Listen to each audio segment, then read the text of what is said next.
எடுறா அந்த வெத்தலை பாக்கு. இந்தாங்கண்ணே.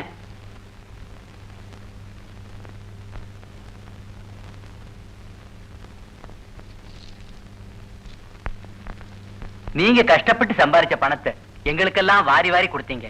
உங்களுக்கு கடவுள் இப்படி ஒரு சோதனை கொடுக்க கூடாது. நீ ஏப்பா கடவுள் மேல பழிய போடுற? எந்த பாவிகளும் வேணும்னு தீய வச்சிருக்கிறானுங்கப்பா.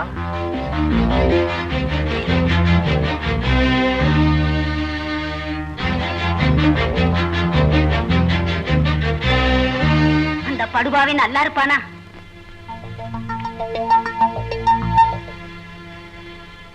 அன்னைக்கு உன்னை வீடு தேடி வந்து அடிச்ச தண்டாளங்க தான் இதையும் செஞ்சிருக்கணும். சாமி அவனை நிச்சயமா தண்டிக்காம விடாது.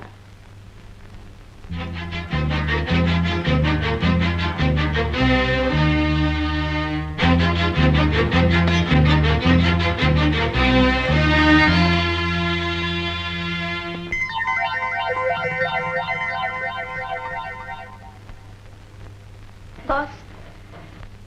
Yes. Oh yes, come. யாரு? Raja. Oh, come on.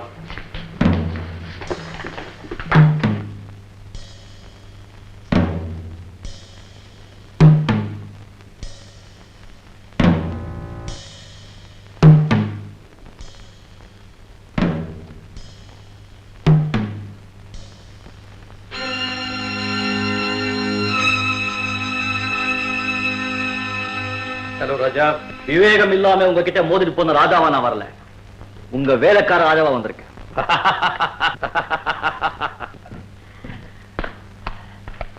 அவ்வளவு சீக்கிரம் மனசு மாறிடுச்சா?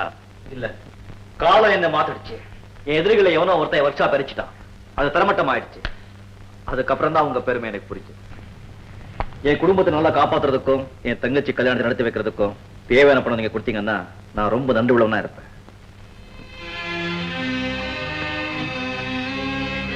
அது மட்டும் இல்ல, நான் சாகுற வரைக்கும் உங்களுக்காகவே என் உயிரை கொடுத்து உழைப்பேன். என் எதிர்காலம் இப்போ நீங்க எடுக்க போற முடிவுல தான் இருக்கு.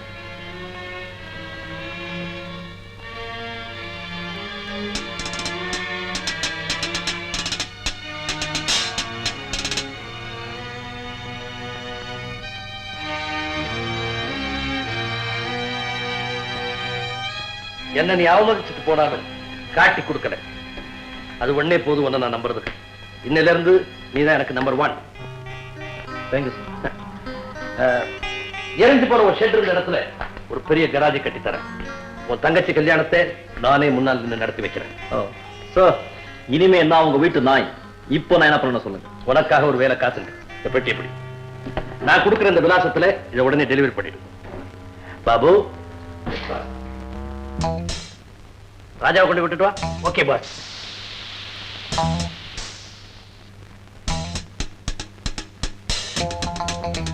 என்னங்க நீங்க இவ்வளவு சீக்கிரத்தில் அவனை நம்பிட்டீங்க? நல்லா நடிக்கிறான். அவன் நடிக்கிறானா இல்லையான்றதை இன்னும் 1 மணி நேரத்துல நான் முடிவு கட்டுறேன்.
மாணிக்கம் ஹியர். Is it? தப்பிச்சிட்டானா? ஆமா. ஹலோ, என் மேல சந்தேகம் வராம பார்த்துக்க வேண்டியது உன் பொறுப்பு. அண்டர்ஸ்டாண்ட்? Okay sir. ஓகே. வெடிகுண்டுக்கும் உங்க பாசுக்கும் எந்த சம்பந்தமும் இருக்க முடியாது. அவருக்கு விரோதிங்க அதிகம். லட்சக்கணக்கில் பணம் கிடைக்கலாம். ஆனா உன்னை போல கோடியில ஒருத்தனை தான் பார்க்க முடியும். இந்தா, வழக்கமா கொடுக்கறத விட 2 மடங்கு அதிகமாவே தர்றேன். நல்லபடியா ரிஜிஸ்டர் கல்யாணம் முடிஞ்சு போச்சு. இன்னைக்கு ராத்திரி வர வரைக்கும்ல காத்துட்டு இருக்கணும். சும்மா இருங்க. இந்த சமயத்துல தங்கச்சி இல்லாம போயிட்டால. எதுக்கு? பாலையும் பழத்தையும் கொடுத்து உள்ள தள்ளி விடுறதுக்கு தான். ரொம்ப அவசரம் தான். அந்த ரிஜிஸ்டர் ஆபீசர் என்ன சொன்னார் பாத்தியா? அவர் கையெழுத்து போட்ட தம்பதிகள் அத்தனை பேரும் ஓஹோன்னு இருக்கிறாங்களா? நம்ம 2 பேருக்கும் கூட பொறுத்து சரியா இருக்குதுன்னு சொன்னாரு. ஆமா, உனக்கு எத்தனை மிஷின் படகு இருக்குது? 2 படகு இருக்கு. 2 விடு, 2 20 ஆக்கிறேன், 20 40 ஆக்கிறேன். உலகம் பூரா நம்ம எறா கொடி பறக்க போகுது. அண்ணே அண்ணே அண்ணே அண்ணே என்னடா சமுத்திரத்துல மீன் பிடிக்க படகு போக கூடாது, சகப்பு கூட ஏத்திட்டாங்கன்னு. இனிமே தானடா போக கூடாது. நம்மளதான் போயிருச்சே, வந்துரும்ல. எல்லா படகும் திரும்பிடுச்சுன்னு. ஆனா அம்மாவுடைய படகு மட்டும் முழுகி போச்சுன்னு. போச்சா? கையெழுத்து போட்ட நேரம் சரியில்லை, கப்பல் கவுந்து போச்சு. ஐயோ, 2 படகு போச்சு. நல்ல நாள் முழுதுமா அழுகாத. போனா என்ன, இந்த வீட்டை மார்வாடிக்கிட்ட அடமானம் வச்சு 50,000 ரூபாய் வாங்கி திரும்ப எறா வியாபாரம் பண்ணுவோம். இந்த வீட்டையா? இது வாடகை வீடாச்சே. வாடகையா? இந்த கையெழுத்து போறதுக்கு முன்னே சொல்லி தொலைச்சா என்ன கடி? இப்பதானே ஒண்ணுதான் வருது. ஏங்க, இப்ப என்ன பண்றது? இனிமே என்ன பண்றது? அலைச்சல் தான். ஒண்ணு செஞ்சா என்ன? இனிமே ஒண்ணுன்னா 7 செய்யலாம். என் நகை நட்டெல்லாம் வச்சு ஒரு 2000 ரூபாய் வாங்கி தரேன். அந்த மெக்கானிக் ஷெட்டை திருப்பி வாங்கிடுங்க. உங்ககிட்ட வளர்ந்த பையன் தானே, கொடுக்க மாட்டானா? கொடுப்பான் திரும்ப மெக்கானிக்க. சரி விடு, கையில தெரிஞ்ச தொழில் அதுதான். 2000 ரூபாய் கொடுத்தா அவன் போயிருவான். மெக்கானிக் செட்டை வாங்கி ஒழுங்கா கொடுத்தன பண்ணுவான். இன்னைக்கு எப்படி ஆனது ஆகி போச்சு. உற்பத்தி பெருக்குமே. உன்னைய ஃப்ரெண்டு போன்ற ஓஹோன்னு புகழ் பேசுறான். உன்னை பத்தி நான் உண்மையிலேயே பெருமைப்படுறேன் ராஜா. இந்த நிமிஷத்துல இருந்து உன்னை என் வேலைக்காரனா இல்ல, என் மகனாவே நான் மதிக்கிறேன்.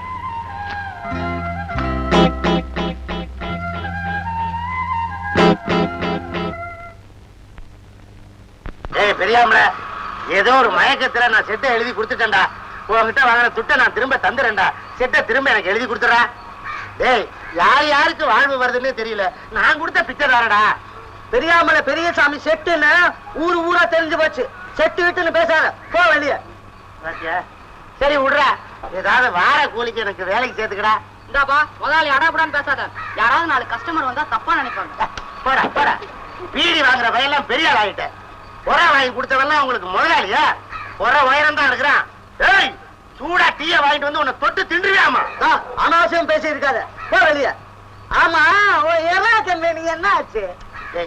புடிச்ச ஏரெல்லாம் தண்ணியில போயிருச்சுரா. புடிச்ச ஏரா தண்ணியில போயிருச்சு. புடிச்ச அம்மா மட்டும் உன் கூடவே இருக்க. இது உன்னை விட்டு போகவே போகாது. அது தெரிஞ்சுதானடா கூடவே கூப்பிட்டு அலையிற. என்னை பத்தி கவலை இல்லடா. இந்த அவனை பாடுறா, குரங்குக்கு சிறங்கு வாய்ச்ச மாதிரி என்னையே ஒட்டிட்டு அலையிறான். இவனை வச்சுக்கிறவும் முடியல, விரட்டி விடவும் முடியல. இவனுக்காவது ஒரு வேலை போட்டு கொடுறா. காட்டி கொடுக்கிற கருங்காலி பசங்களுக்கெல்லாம் இங்க வேலை கிடையாது. இதெல்லாம் நல்லா இல்லடா. டேய், ஒரு நேரம் போல இருக்காதுடா. அப்படியே நின்னுக்கிட்டு என்ன பண்ணுவ? மூச்ச விடுறா. பாருங்க, நாம திருப்பதிக்கு போய் பிரார்த்தனையை முடிச்சுட்டு வந்தாதான் நமக்கு நல்ல காலம் பிறக்கும். நீங்க வாங்க, நாம போறோம். திருப்பதிக்கு போயிட்டு வந்து உன் செட்டுக்கு பக்கத்திலேயே செட்டை போட்டு ஒன்னு நான் அடிக்கல. என் பேரு அறிவழகன் இல்லடா. பாடி போல வாடா. அட்வான்ஸ் வாங்க போனவன் அங்கே தங்கிட்டா. பேர பாரு அறிவழகனா.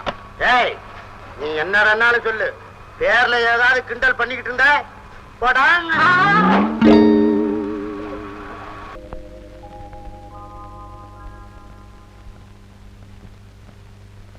ஏதப்பா இவ்வளவு பணம்? அப்பா கொடுத்தாரு. அப்பாவா? ஆமா, இப்ப நான் வேலை செய்யல. அந்த முதலாளி இந்த பழைய முதலாளி முறை இல்லம்மா, ரொம்ப நல்லவர். முதல் சந்திப்புலயே என்ன ரொம்ப பிடிச்சு போச்சு. என்ன மாதிரி ஒரு பிள்ளை உங்களுக்கு இல்லைன்னு எவ்வளவு வேதனைப்பட்டா தெரியுமா? அது பக்கத்துல பார்த்துருக்கணும், அசந்து போயிட்டு இருப்பேன்.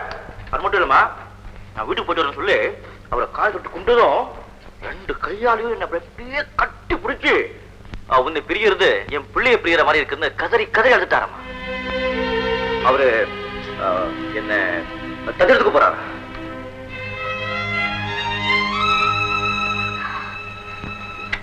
அண்ணிமா, உங்களுக்கு அடிச்சது யோகம்.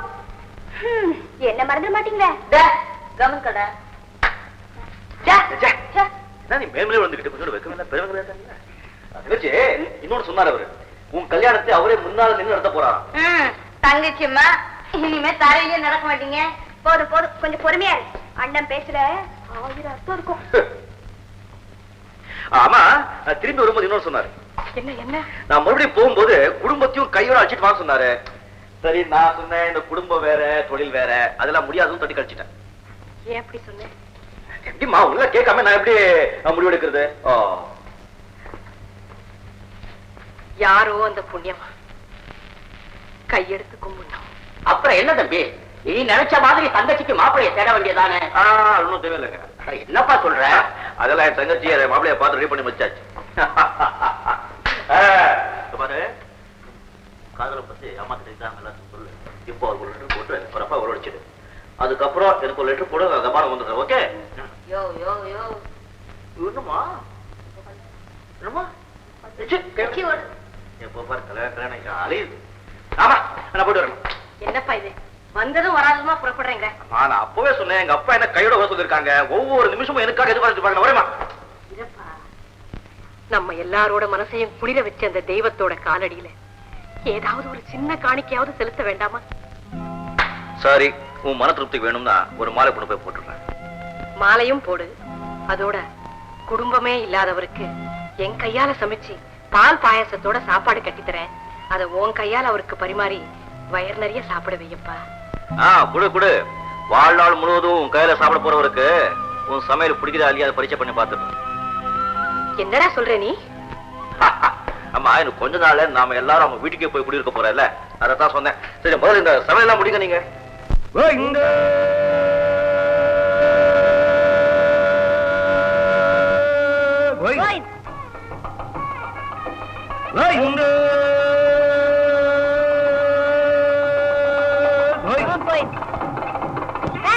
எங்கம்மா போற? அரிசி இங்க போடுமா? எப்படி போற? இங்க வடிக்கிறதுக்கு வீட்டுக்கு எடுத்துட்டு போறியா? திருப்பதி வெங்கடேஷ் பெருமாள். இந்த பெரிய வருது. போடுமா? அப்படிதான். இதுல போ. இதுல போடுங்க, போடுங்க போடுங்க போடுங்க. அந்த ஐயா வராரு, ஐயா கிட்ட கொடுங்க. இதுல போட்டுமா? இதுல போட்டு. கோவிந்த கோவிந்த கோவிந்த்.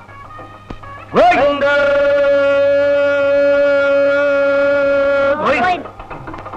கோவிந்த். கோவிந்த அண்ணே, நிறைய அரிசி சேருது. ஆமாடா, இத பாக்கும்போது இதையே தொழிலாக்கலாம் போல இருக்க. ஐயோ, தப்புங்க, சாமி தண்டிக்கும். அட சும்மா இருடி, இதெல்லாம் நாமளா செய்யறோம். எல்லாம் அவன் விளையாட்டு. அவன் ஆட்டி வைக்கின்றான், நாம் ஆடுகின்றோம்.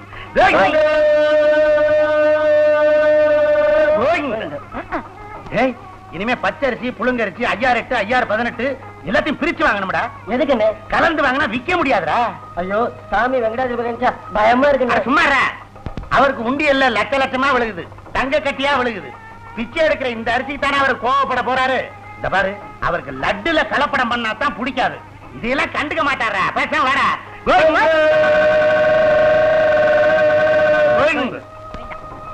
அது என்னமா இருக்கு?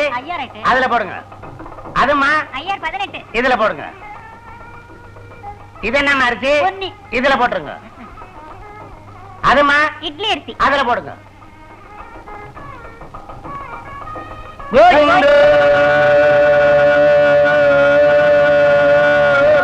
இல்லங்கப்பா, திருப்பதிக்கு போற நீ ஏன் அரிசியை தனித்தனியா பிரிச்சு பிரிச்சு வாங்கிட்டு இருக்க? சமயத்துல கிளம்பிடுவே நீ.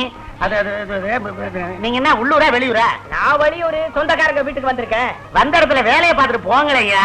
இதெல்லாம் ஒரு வேண்டுதல். இது என்ன புது மாதிரியான வேண்டுதல்?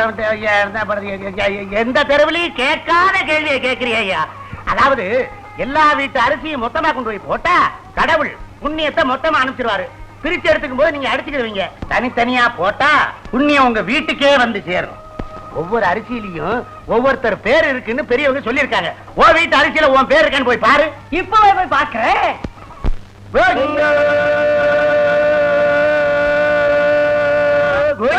அது என்னமா அரிசி? அதுல போடுமா. இது என்னமா அரிசி? இது கேவரு. கேவரம் எல்லாம் நாங்க சாப்பிடறது இல்லம்மா. வீட்டுல சம்பா கோதுமை இருந்தா எடுத்துக்கலாம். கையில காசு வச்சிருக்கல, அது எப்படி போடு? இருக்கிறத போடு, ஒண்ணும் தப்பு இல்ல. என்னங்கடா திருப்பதிக்கு போறதா சொல்லி அரிசி ஐட்டமா வாங்கி அரிசி கடை வைக்க இல்ல, பாக்குறீங்களா? அது- ஏய் பாரு, திருப்பதிக்கு போய் இந்த அரிசியெல்லாம் உண்டியில போட்டு ஆண்டவனை வேண்டிக்குங்க, நல்ல காலம் பிறக்கும். அப்படியோ கஷ்ட காலம் வந்துச்சு சொன்னா நான் காப்பாத்துறேன். இன்னொன்னு, நம்ம மெக்கானிக்கல் வண்டி ட்ரையலுக்காக திருப்பதிக்கு வருது. அந்த டிரைவர் கிட்ட திருப்பதியில சைன் போடணும். கேளு, வண்டி நம்பர் MSX 26. நான் என்ன அப்படி தப்பு பண்ணேன்? சொல்றாங்க செய். இந்த ரயிலு கிளம்பிட்டோம். டேய் வாயேண்டா. வாங்க போயிடலாம்.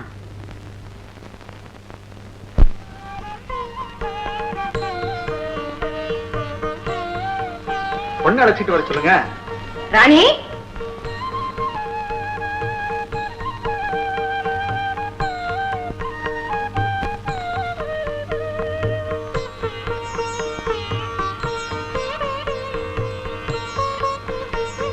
ரெண்டு பேர்ல பொண்ணு யாருங்க? ரெண்டு பேருமே பொண்ணுங்க தாங்க. நீங்க பாக்க வந்தவ இவ, பேர் லீலா. பொண்ண நேர்ல பார்த்ததுல எங்களுக்கு பரம திருப்தி. ரொம்ப சந்தோஷங்க. பொண்ணோட அண்ணனுக்கு ஒரு லெட்டர் போட்டுருங்க. ஏன்னா பொண்ணோட அண்ணனுக்கும் மாப்பிள்ளையோட அப்பாவுக்கும் ஏதோ ஒரு கான்டாக்ட் இருக்கிறதா என்கிட்ட சொல்லியிருக்காங்க. அதை நீங்க நிறைவேற்றிட்டீங்கன்னா கல்யாண தேதி நிச்சயம் பண்ணிடலாம். சரிங்க.